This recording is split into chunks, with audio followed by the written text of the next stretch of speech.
Sir Bato, maayong gabi. Maayong gabi kanimo sa atong mga tiga paminaw, nagitanaw, maayong gabi, kanang Global ba yata karon, sir? ba? Oo. Well, anyway, dahil ngayon na ang Grand Rally, makakapagpahinga na ba tayo? Pero ano ba ang nararamdaman ho natin dahil ito na yung huling pagkakataon na makakausap natin ang mga kababayan ho natin. Bukod doon sa mga sinasabi natin ng mga programa plataforma sa mga pag-iikot natin sa iba't ibang panig ng Pilipinas. Go ahead, Senator. Well, actually, dito sa Metro Manila, the last event, pero meron pa tayong 2 days, no, na campaign period at gagamitin pa natin yan doon sa Mindanao area.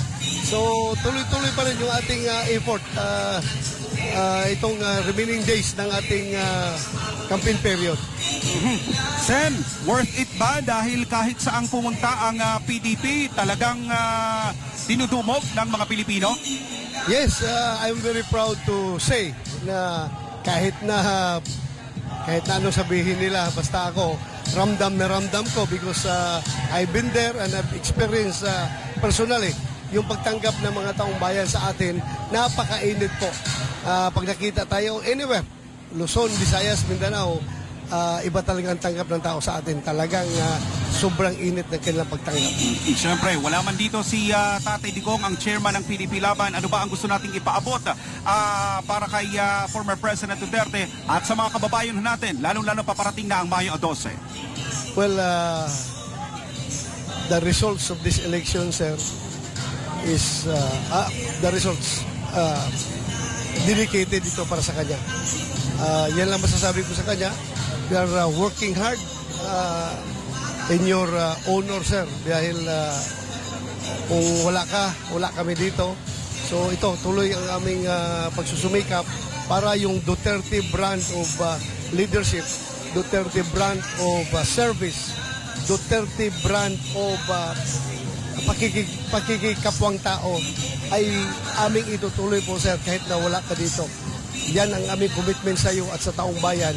Hindi po kami magbabago kung ano yung tinuro mo sa amin, kung ano yung natutunan namin sa iyo, aming isi-share sa ating mga kababayan dahil napaka-importante po yung natutunan namin sa iyo, sir.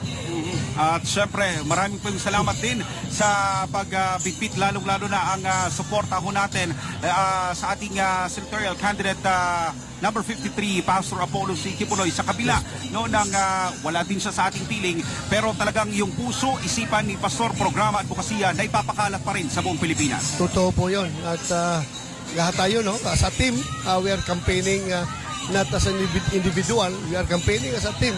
Kahit wala dito si Pastor Apollo Kibuloy, andito pa rin yung spirit niya kasama natin at isa yan sa nagpapalakas sa ating loob, no? The truth na kasama natin si Pastor Apollo Kibuloy spiritually. Yan, maraming salamat Senator Ronald Bato de la Rosa. At kanina, tapos na rin kayong magbigay ng inyong mga mensahe. At mga kapartner, Admar and Jade, marami pa ang susunod na makakapanayam ho natin para magbigay ng kanilang mga testimonya, lalo-lalo na programa, huling pakikiusap nila sa sambayan ng Pilipino. Daghang salamat, Senator. Thank you very much. Magandang hapon. Opo.